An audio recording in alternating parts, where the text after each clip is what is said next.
The first person that would like to make a statement to the court is Nicole. All right. And I'll have each person spell a name for the court report. Yes. All right. Just step up to the podium there and just state your name and then tell me what you have to tell me. Nicole Mobley, Nicole Mobley. I just want to initially thank you for everything that you've done through all of this, as well as the prosecution. This has been well over 3 years of a family, as well as hundreds or thousands of us who have gone through a lot.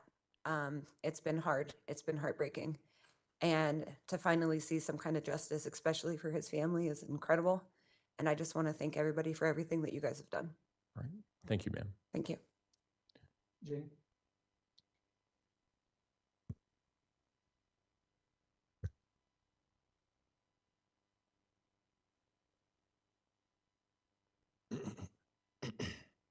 Hello, Your Honor. My name is Janie Cadenas. All right. Can you spell that last name? Cadenas. Okay, go ahead. Also, like what Nicole said, wanted to thank you for making this such a fair and neutral trial through the process. I am here today as I have sat with the family for the last 3 years as a community member in Lorson Ranch who has watched the turmoil that this has caused everybody in our community. 3 years ago, we heard as a neighborhood what happened, that a little boy went missing, and we rallied together in a way that most communities can never experience or imagine.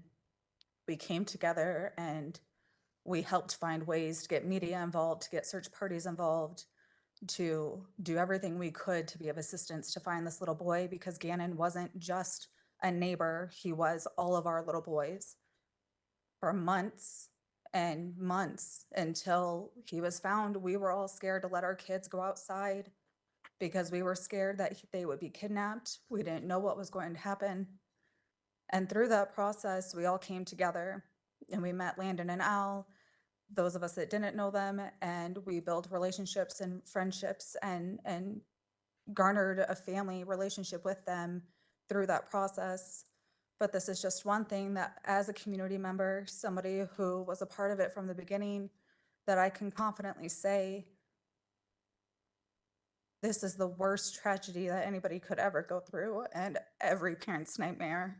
And I have watched and held Landon as she falls apart time after time. But we are here today, and justice has finally been served for Gannon. And we want to thank you as a community for that opportunity for this to happen today. All right. Thank you, ma'am. Thank you. Jeff?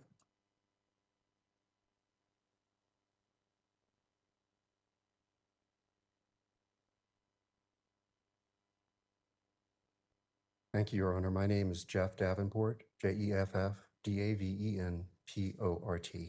All right. I am Gannon's great uncle. I'm Albert's uncle, and my sister Debbie, who hopefully will be speaking in a few minutes, is his grandmother. Because I am a couple of steps away from him in relation, even though I have personal memories of Gannon and the loving, wonderful young man that he was and the great man he would have been. I want to leave the depth of impact to his parents. So I would like to talk about the breadth of impact. The preciousness of an 11-year-old's life is beyond measure, and all other impacts to all the rest of us pale in comparison to the loss he suffered himself. But this now convicted murderer did not just murder Gannon. She murdered all of the love and joy and encouragement and security he would have brought to all those he encountered throughout his life. She murdered his children and his grandchildren and all of the joy and love and encouragement and security they would have brought to all those they encountered throughout their life, and so on and so on. She murdered his junior prom, his senior prom, his high school graduation, his college years, his career, his marriage, his retirement, and his golden years, and it just goes on and on. Because of her crime, all of our fragile trust in one another has been further eroded. It's not an exaggeration to say that millions of people throughout the world have heard of this crime and will, as a consequence, be less trusting and more suspicious of those in whose care they entrust their children, even those who have loved and cared for their children for years. And because of her specious, cynical, calculated use of the NGRI defense in this case, those who are truly mentally ill will be treated with more suspicion and may not receive the help that they need. The reverberations of her murder of Gannon will ripple throughout eternity, and the impact of her crime is truly incalculable. Thank you. Right. Thank you, sir. Mr. Allen?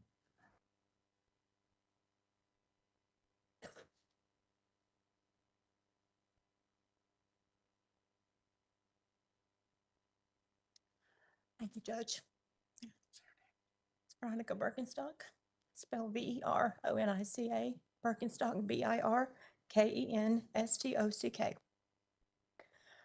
I am Landon's Aunt Veronica, or Aunt V, and his great aunt. Nothing in life prepares you for the murder of a child. No one ever thinks this can happen to your family. A little over 3.5 years ago, I got a call, a very dreaded call, that I needed to come and be with Landon. For over 3 years, I have dear left her side in all the hearings, all the motions, and all the hearings that the defendant decided not to come to because she didn't think it was important. But regardless, we showed up, and we showed up for Gannon. I want to talk about forgiveness today because as a Christian, I have to forgive, not because I want to, because human flesh does not want to. The judge today, on behalf of Landon and I, we want this court to know that we have forgiven Letecia for what she did. God is the ultimate judger. But I pray today that you, Judge, will give her what she deserves on this earth, and will let God do the rest in eternity. I don't know if this is appropriate or not, but I would like to leave this Bible, and at some point in time, if you think it's okay, to give to Letecia as she serves her life sentence. And we hope that will be the punishment that you render shortly. But this is a life application Bible. For the rest of her natural life, I hope she will read the Word of God. And I hope that she will turn from her evil ways and the things that she did to our family. I have sat here for 6 weeks, and I have listened to the horrendous things that she did to my nephew. I don't want the last memory of him to be what she did to him. Our last memory of Gannon was one of fun, love, joy. So articulate, and despite everything, he was gifted and talented. He wasn't supposed to live. The day he was born, the doctors told us he had really no chance. He weighed 1 pound and a few ounces. I'll never forget the picture that Albert sent when he took his wedding ring and it fit all the way to his shoulder. For months, I saw Landon and Albert pray over their baby. And one of the happiest days was the day he got to come home. And I was there with them. I got to spend the first night holding him for the first time and looked in his beautiful little eyes, and he fought so hard to get there. His 11 years did have impact. And I want us to remember Gannon as who he was, not what this evil deed did to his memory. He is our hero and will always be our hero. Letecia tried to steal many things from my niece. She called her a drug addict. She called her homeless when she was in the hospital having her 3rd child. She was there for months and months trying to save her life and her baby. She wasn't homeless. Landon's a good mother. She loved her children. And she loved Gannon. And her only son was taken away by someone who was just ferociously jealous of my niece. With all that being said, I pray that you will give her the sentence that she deserves. But I also pray that God will forgive her if she repents and turns from her evil ways. All right. Thank you. Mr. Allen?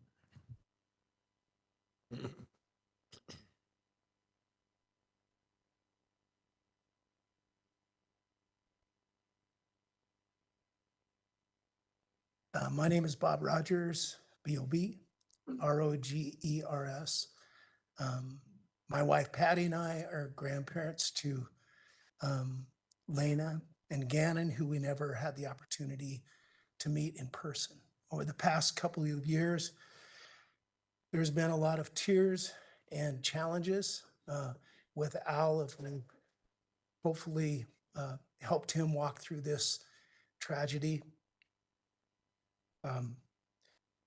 The person that comes to mind for me is Lena. Lena is Gannon's younger sister. And we have the opportunity to be grandparents to her. And she's a beautiful child. She sings beautifully. She's talented. What she doesn't have is an older brother to stand beside her as she goes through her life. She still mentions Gannon quite often, her brother. We never want the spirit of Gannon or the memory of Gannon to be lost. So I just am a loss for words. Thank you. All right. Thank you.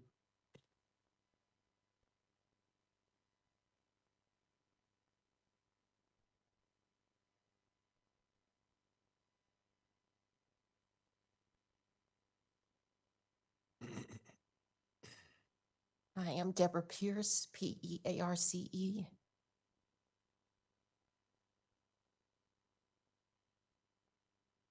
Sorry. Gannon's grandmother. And I just wanted to thank you, first of all, Your Honor, for this court.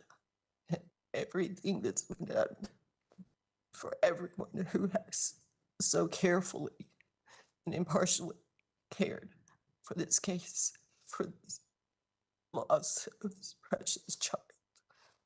And I feel that if Gannon were here today, he would say, please, please protect my family and be concerned for the loss that they've had. This has gone from my children to my grandchildren, little children who lost a cousin who never understood why something like this could happen. If he were here today, he would say, please take care of my family. Make sure that they're protected as time goes on and as this life goes on.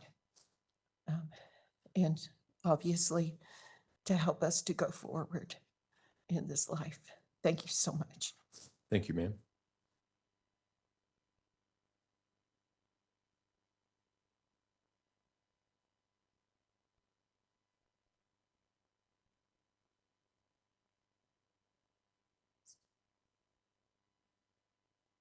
Hello, Your Honor.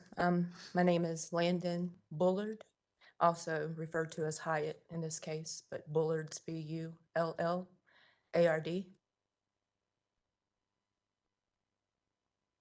I miss you, Gannon, and I love you to the moon and back again. I know every day you're with me and your sisters, but that will never be taken away. The ache that I have for you, to hold you, to hug you, to tell you how much I love you, and to see your smile and your innocence. I remember all the pain your dad and I suffered with having children. It was never easy, and we were always fearful through the process. On September the 29th, 2008, our lives were forever changed. Our first biggest blessing came into the world, weighing only 1 pound and 6 ounces. You fought all the odds and developed a personality and a smile that's larger than life. You became my hero that day. You forever changed my heart and my life, and that will never change. That is something that can never be taken away from me. You came into this world fighting. And unfortunately, you left this world fighting. Your Honor, she fought against someone that he loved and trusted. Someone that myself and Albert both trusted and loved. Someone who can never understand what it means to love or trust anyone but herself. For more than 3 agonizing years, I've often wondered what I may say, or if I would even be able to. For 3 years, I have questioned every single possibility and scenario. For 3 years, I have tried to forgive you, but I can't. I want to. But no parent should have to bury their child. No parent should have to see or hear the horrific things you have done to the whole family. She has taken away the most precious gift in this world.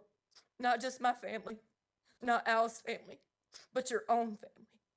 She destroyed dozens of lives, lives of people who never wanted to believe that she could have done this. She knew how special Gannon was, and she knew what meant to most to me. I, in my heart, can never understand her hatred and insecurities when it came to me. I did love her. Mother to mother, I trusted her with my children while trying to survive a complicated life with my 3rd child. And she used every opportunity to write a narrative of my life to try to take pieces of my life. When she already took some of it, that still wasn't enough. She searched. I lost my place. I don't know where I'm at now. She searched so hard for love when all along she had it, but she took it for granted. I didn't hold anger against you then. I still kept my heart open to her. You had so much love from Lena and Gannon, from Harley, her own daughter, that you willingly subjected to the chance of serving time for her crimes. Such an indicator of her inability to love anyone herself. You had support, appreciation for me, even when we couldn't see eye to eye, because I valued her for helping me with our children when I physically couldn't.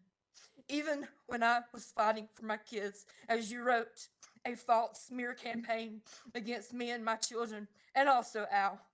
For me, I still appreciated that they were loved by you. So I thought. She had everyone fooled. She projected abuse and addiction claims against all of us, not just me, when all along she was the one harming innocent children. Anything to take the light off, manipulating us, breaking my kids, and murdering my son. I can't say that she ruined my life, because that will be some form of sick victory for her. Because even through this process, it's been a game to her. The people who listened doesn't know her style or her sly jabs. She's even made at Albert and I. They do not know the significance of certain things she says or does. But we do. Instead of allowing her to take that power of hurting me further, I wanted to tell you this. Let me tell you what Gannon has done. Even to this day, even after you murdered him and she tried to taint any positive image of him, he has caused families and communities to come together. Children and adults have given their life to Christ. He has called unity in times of trial. He is a hero. She even tried to steal that away. A cape, huh?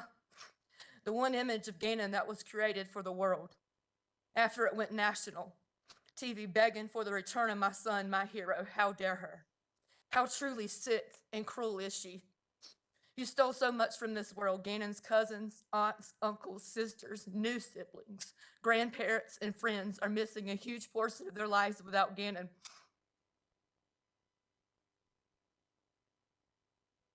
Lena is missing her brother.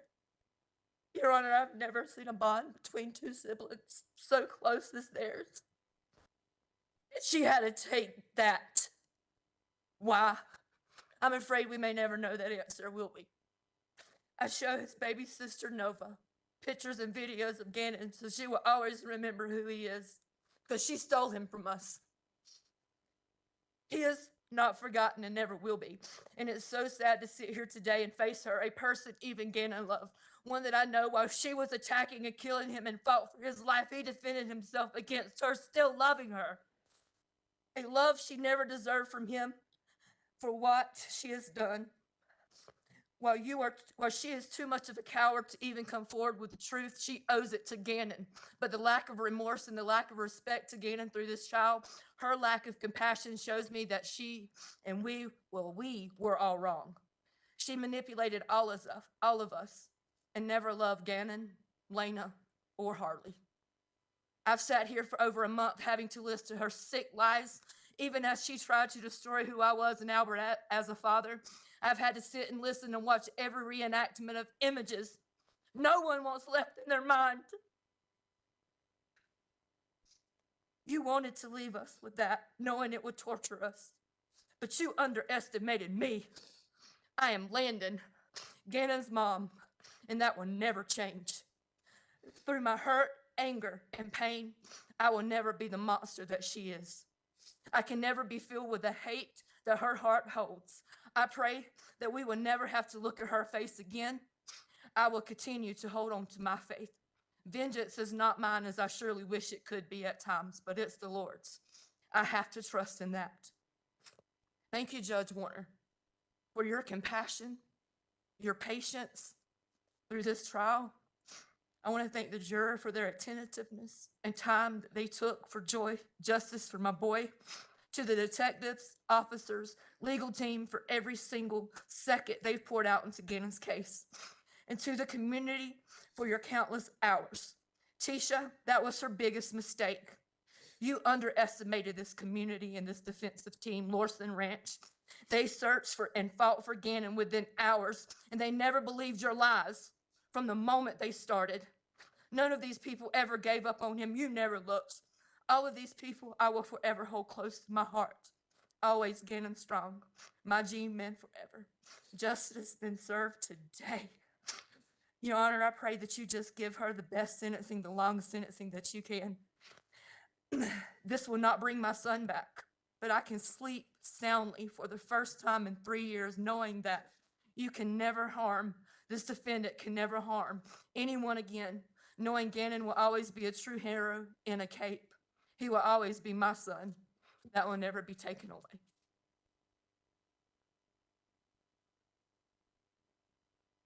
Thank you, ma'am. Mr. Allen?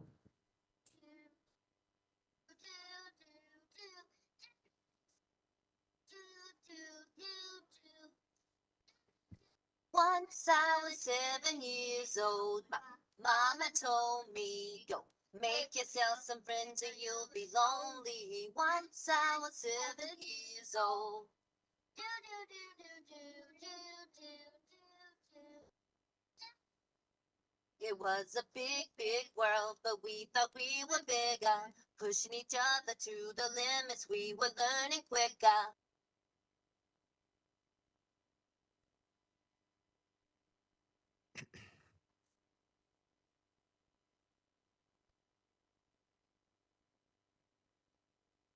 Stauch, Gannon's father, capital Father. Last name Stauch. Stauch.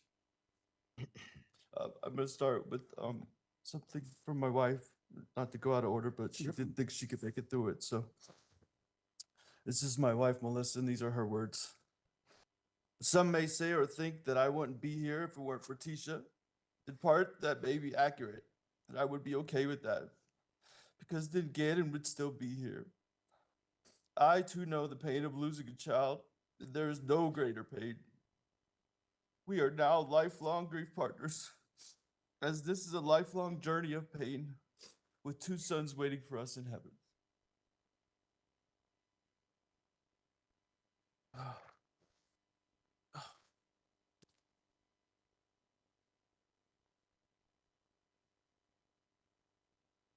I have some words from my daughter, Elena. I will address in the middle of my speech, but they're written in yellow, so I don't know if I can. Leave it to a child.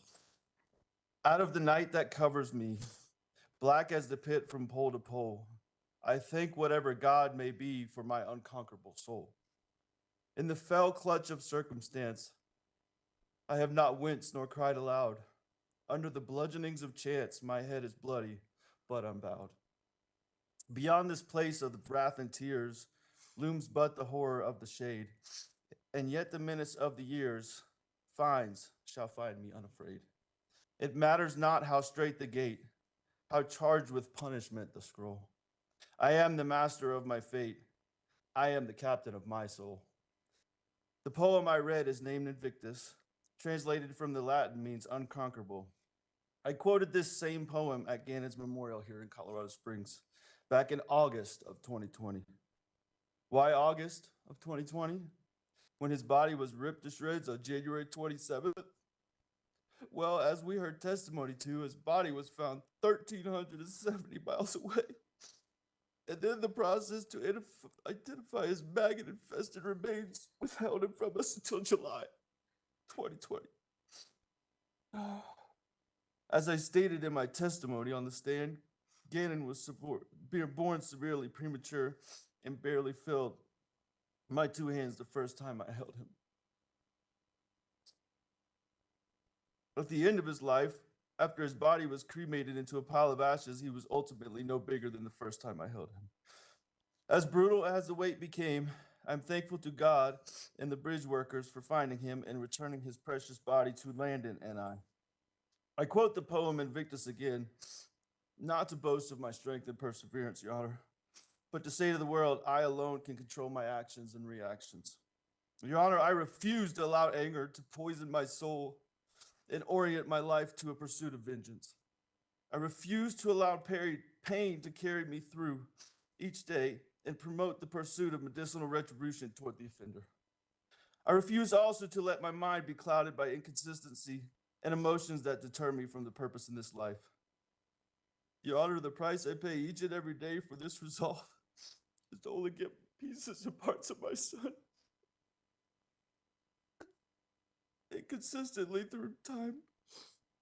But the pain is too heavy and the anger too overwhelming and the desire for vengeance too vexing.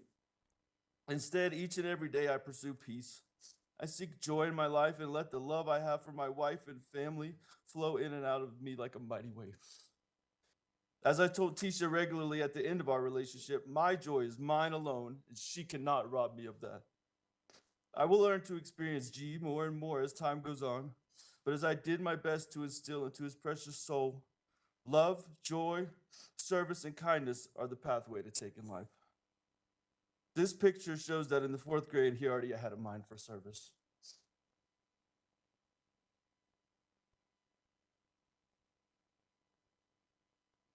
Throughout these past 3 years since Gannon was beaten and drugged, carved up, shot at point-blank range and discarded like yesterday's garbage, I've encountered many people that would figuratively do the same to me. I've been questioned, compared as Tisha did to my abusive father, and ridiculed for my approach to finding Gannon.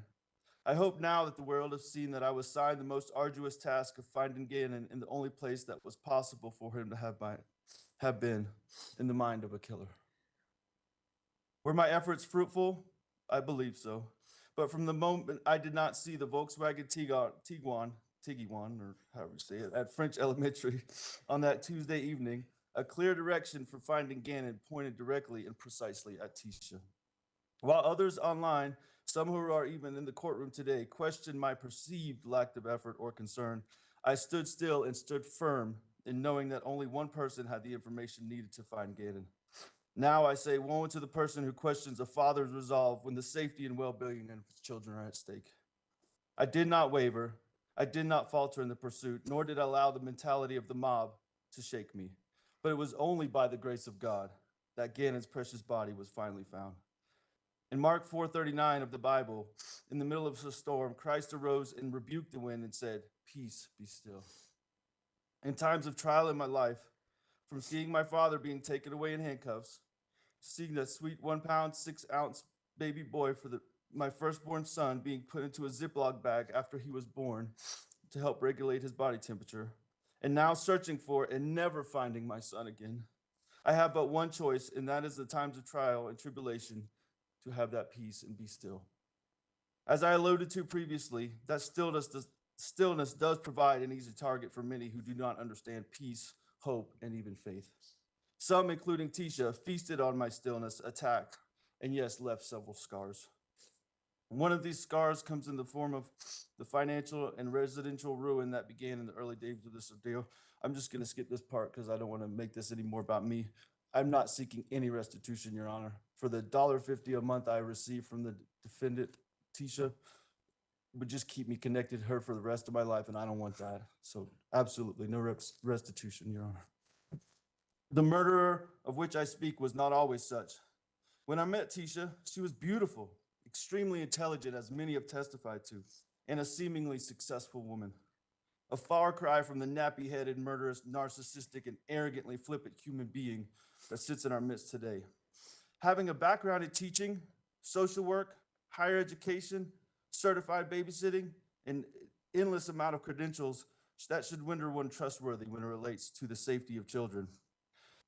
However, although she remains too much a coward to state the facts of what she did to Gannon, too much a lily-livered, self-centered, pathological liar to ask for forgiveness, and too much the facade of one who actually cares for others to have taken her frustration out on an adult or one who could defend themselves, she will one day give an account through her words or through her time.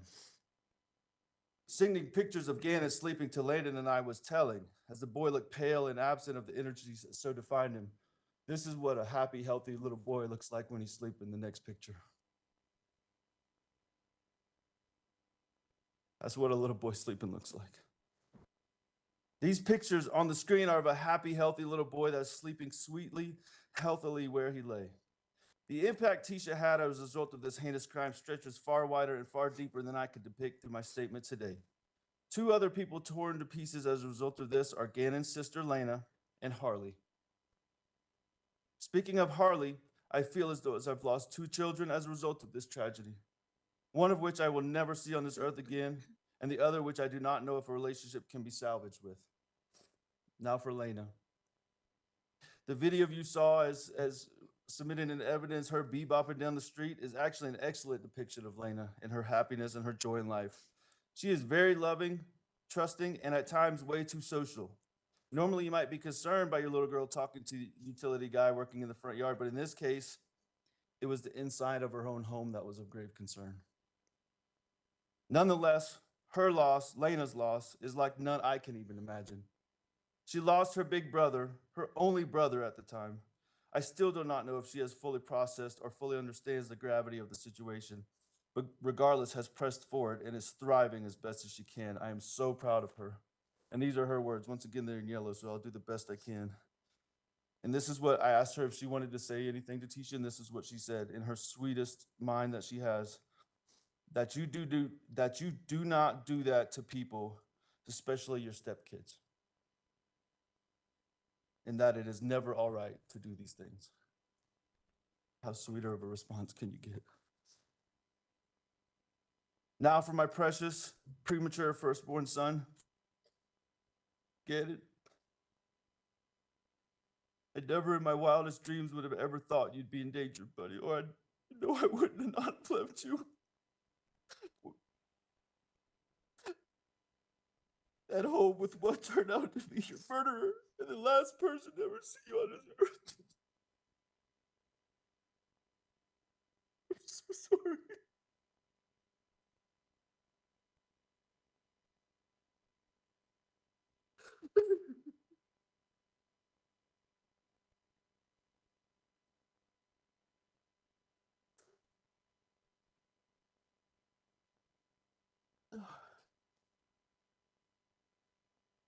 Through a father's eyes, children are truly a gift from God and among the best and most perfect creations God can make. Your Honor, I do need to clear one thing up with the defense.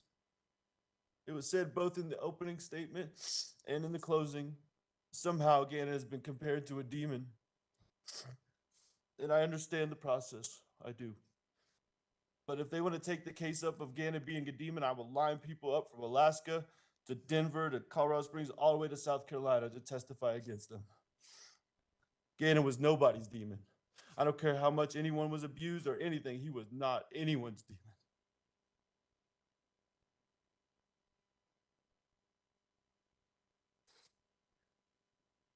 Oh, okay. Gannon was truly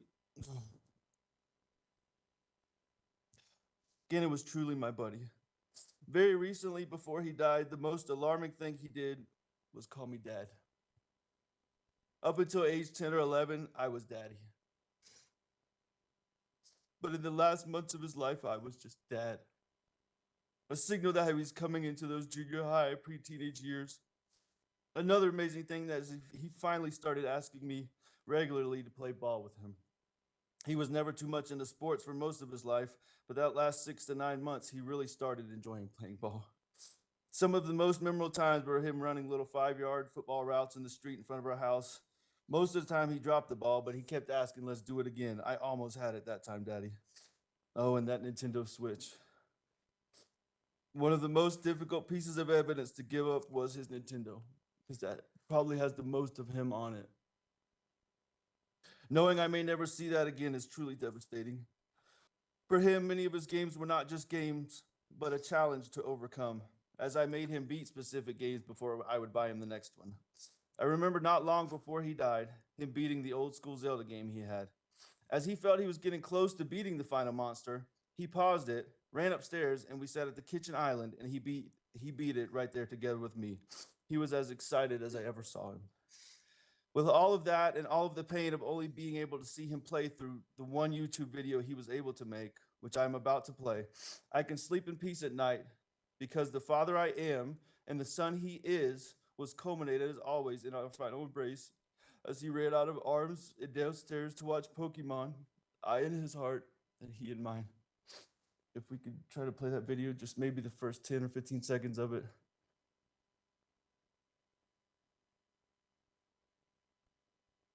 Hey guys, and today I'm about to play some Sonic Maniac. Alright, let's zoom in.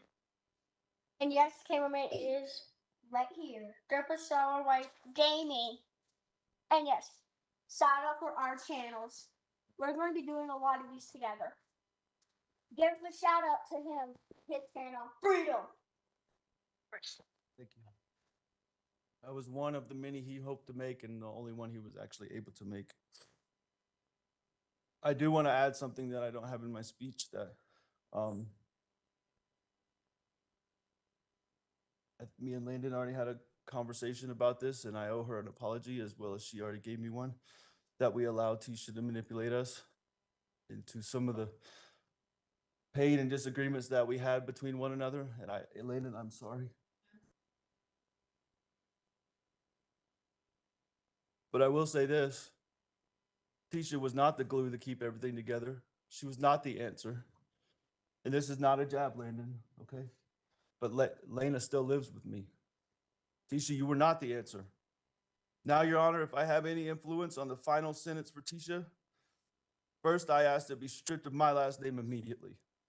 It's nauseating and infuriating to hear her called Miss Stauch this past 3 years.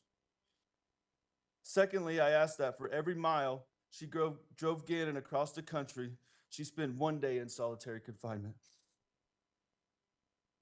I think that take us in between 3 and 4 years. After that journey is complete, I recommend her sentence be equal to every year she stripped off of Gannon's life, which for the average male in America right now is 77. So that would give her 66 more years in addition to the 11 he lived. Lastly, for every year of Harley's life that she abusively manipulated that child, she should have an additional year of prison. That adds 21 years to the total. I think without parole, that should suffice. I pray also that Tisha lives the fullest and happiest life that any inmate possibly can live. I also pray that every night before she falls asleep, her last breath before she drifts off sounds just like the breath that she describes Gannon breathing as life left his body. And that all through her sleep, she dreams of all the fun they had at Disney and other places we went throughout our time together.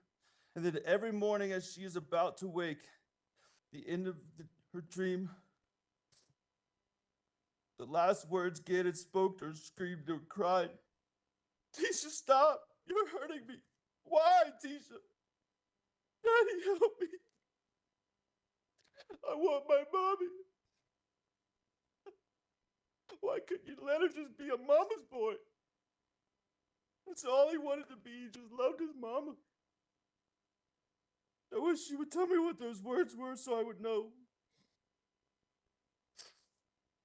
And then as she speaks those words, the sound of a gunshot goes off and she wakes.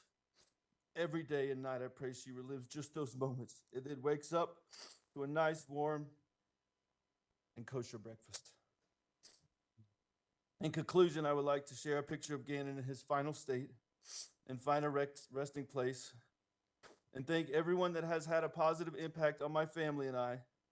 To everyone that has shared the positive impact Gannon has had on your life, from a proud and broken father, from the bottom of my heart, I thank you.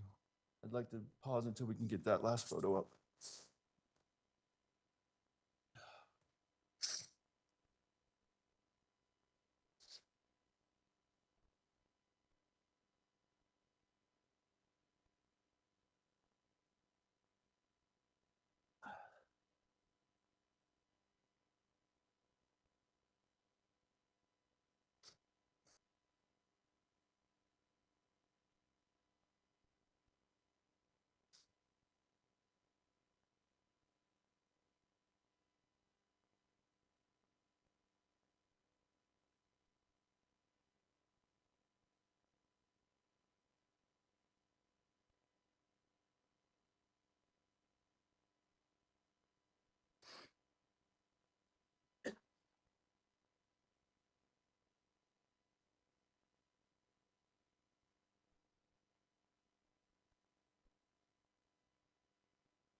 Not getting a feed from your laptop.